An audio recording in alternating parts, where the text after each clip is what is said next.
Hi everyone, in today's video is going to be about the One Piece style, and if you want to copy it and integrate some aspect of it into your own. And the first thing I want to say in this video is that what I'm teaching you guys is when the author is going into his stylization and just bending as much fundamental as you can. If you want to draw exactly like him, you're not going to learn in this video because you have to be very fundamentally sound. You know, the artist is very fundamentally sound uh, in all the fundamentals, and so will you have to be if you want to be, if you want to draw like him, you know. Me, what I'm teaching is the style part, you know, what you can do, what little tips and trick you can do and apply it to your drawing so that it gives off the same vibes and feeling as One Piece. I think the One Piece style is a very difficult style to replicate because of how much the author uses his intuition in his drawing. You know, he uses most of his drawings are made to be as efficient as possible and as fast as he can because he has a lot of work to do. So it relies a lot on his intuitiveness, like I said, and it's a very hard part to replicate. And another part that makes it very hard to replicate is how simple he is. You know, he uses as little lines as possible when he draws, and it's something that I recommend everyone doing, trying to kind of use as little lines as you can when you're drawing. But when you're trying to replicate the style, it becomes very hard because you don't have really a lot of room for error. You can only use so much lines if you want to really take the finished product like he does.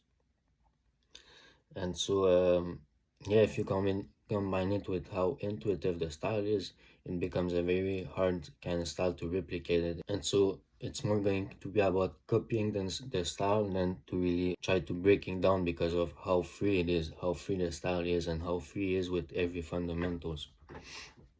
So yeah, let's get into the video. And the first part of the style that I want to really come across, because I think it's a very distinctive part of his style, is how much round his line are and how much kind of roundness is in his drawing.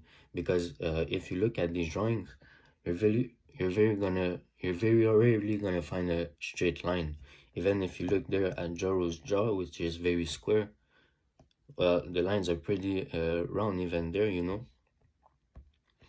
And yeah, just try to find the drawing for a perfectly straight line. There's always going to be somewhat of a little curve to it. If you look at the fingers, somewhat of a curve, even if the fingers are straight, you know. And it's going to give off this very kind of cartoony vibe and very round vibes, you know. The next thing that is very kind of personal of his style and very recognizable of his style is how much he is clear with his shape design and how often he's gonna find any excuse to just show very clear shape. You know, if you look at this Luffy right there, the face is pretty clearly just a circle, a little bit more complex than that, you know. But most of the time the way he's gonna use shape is to show characters in very clear shape and construct them with, like I said, very clear shape. The only thing that I want to say about this is, even if it reads as very clear shape, like, you know, the very circle there, it still function as a human body part, you know.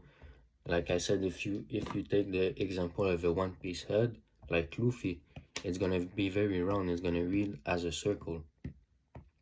However, it's gonna function as a head, so that in the circle you're still gonna have to fit a skull and a jaw, so that if he opens his mouth or if you do any movement with his head, it's still gonna look very human, you know.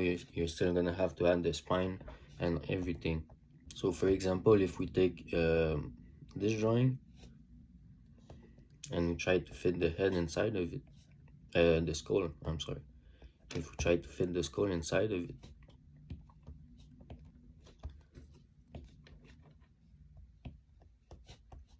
then you're gonna see the teeth, the very big set of teeth, you know. It's another part of his style. Little tips and trick, you know, always big mouth, big set of teeth. Some characters, they don't, you know. The only consistent character who doesn't have this big mouth and big teeth are gonna be the woman character. But aside from that, you know, the mouth are often very exaggerated to show a lot of expression. But yeah, then we take the teeth and we kind of add the skull to the face.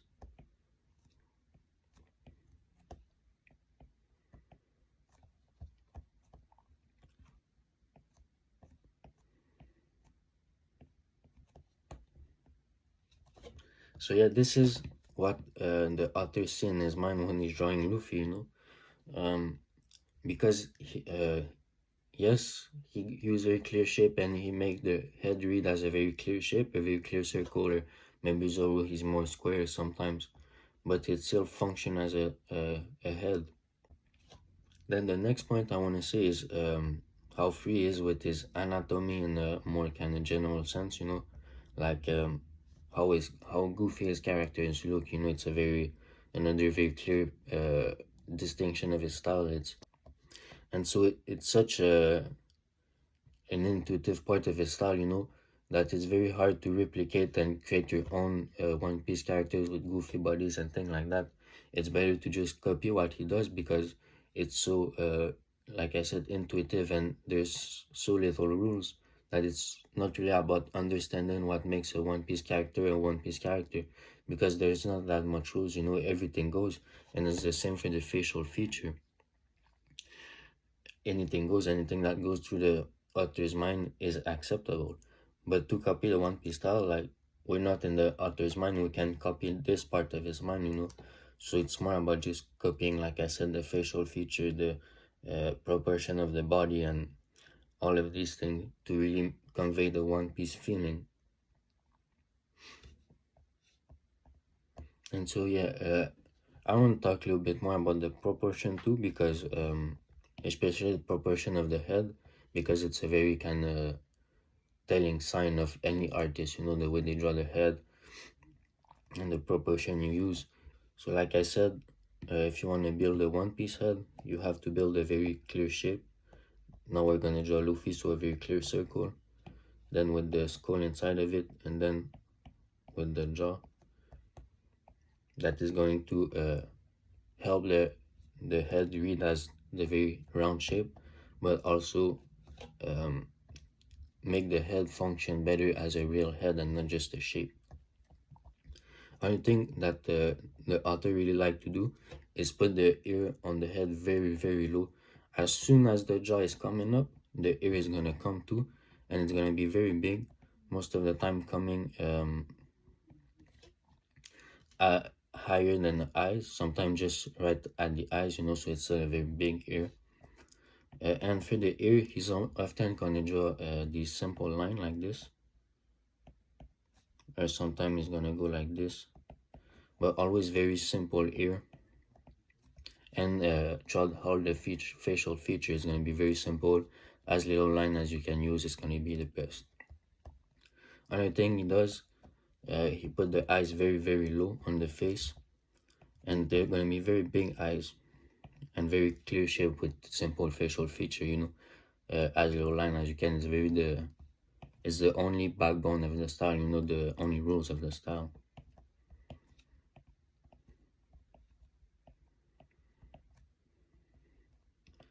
And he also only draw the eyes as little pupil most of the time.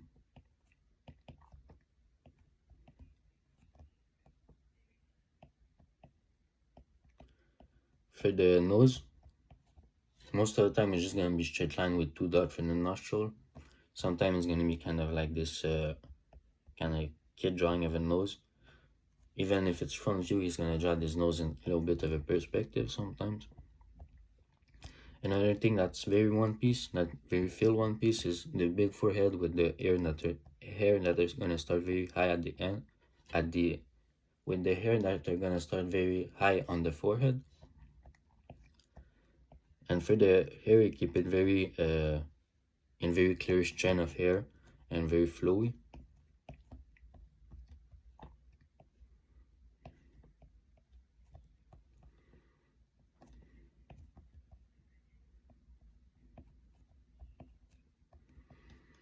And for the eyebrows, very simple eyebrows most of the time too, just a straight line. As long as you can convey the expression, then it's fine. And so yeah, this is kind of the basic proportion of the one piece face. But the thing I want to really say is simple facial feature, as little lines as you can, and try to replicate kind of exactly the proportion of the author, you know, because of how free his style is and how much you're gonna have to adapt to his style and do exactly like he does. For the last thing that makes his style more consistent and kind of like the rules of the style, it's gonna be the gesture and the rhythm of the characters. Especially Luffy, he's always gonna try to find rhythm in his characters. I'm gonna explain what rhythm is a little bit later. But in general, the body of his characters are more gonna be about rhythm, you know. If you examine most of his drawings, the only kind of consistent muscle group he's gonna draw is gonna be the chest and the core muscle, and then the limbs, they're more gonna be free and just to show movement. This is what most of his anatomy and characters are, you know, just showing movement. And so you need a great gesture to replicate the style of One Piece and how free he is with this movement and how expressive the movements are. And so for the rhythm, if you can see kind of it in this drawing of Luffy, what the rhythm is he's often gonna use the limbs to create the rhythm, but it's basically kind of a water slide. I like to explain it as a water slide that your eyes is going to go through. And so if you see this leg and this arm, the two lines, they're gonna create somewhat of like a little tubes that is gonna help your eyes go through the drawings. And so if you separate kind of, and so if you use these rhythms and then around it you put some more kind of straight lines and more details and kind of more random things that your eyes are going to go kind of like this in, then you're gonna have this rhythm inside of it, and it's gonna help your eyes go through the drawing and express some more movement and kind of like explosiveness, more dynamism in your drawing. And it's something that the author is gonna use very often. So like every time kind of there's a limb, he's gonna use the rhythm to get across more of a dynamic movement. And he's gonna use more of a, he's gonna use the, like his characters are gonna be full of bones and muscle, but the main component of his character's body are gonna be the movement. And you need a great gesture to understand this, so practice your gesture and then you're gonna have a new vision on the drawing of One Piece and how to copy the style. So I'm gonna recreate these two drawings with everything we just said, everything we just talked about, so that you can see what makes the One Piece style consistent.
Alright, so this was today's video. Um, I was thinking, because it's a very, copying a style is very complex, especially such a freestyle as this one. Maybe do another video where, because today it was more about breaking down the style by yourself. maybe another video where I break down the style in front of you guys, kind of break down all the facial feature that comes up a lot in the story, all the face shape, all the body type, all these things. So tell me if you guys will like that. I'm planning to do a series on this, multiple artists, multiple different just artists copying their style, finding what are the keys of the style, and then telling you guys. So if you got anyone in mind you want me to study and etc., please leave a comment, leave a like. I hope you understood the video, you know, how free the style is, and how much intuitive the style is. So how much we have to kind of copy the style and the forms and the shapes as accurately as possible to tell the same story. And yeah, this was pretty much it. So leave a like, leave a comment. See you guys in the next video. Thank you.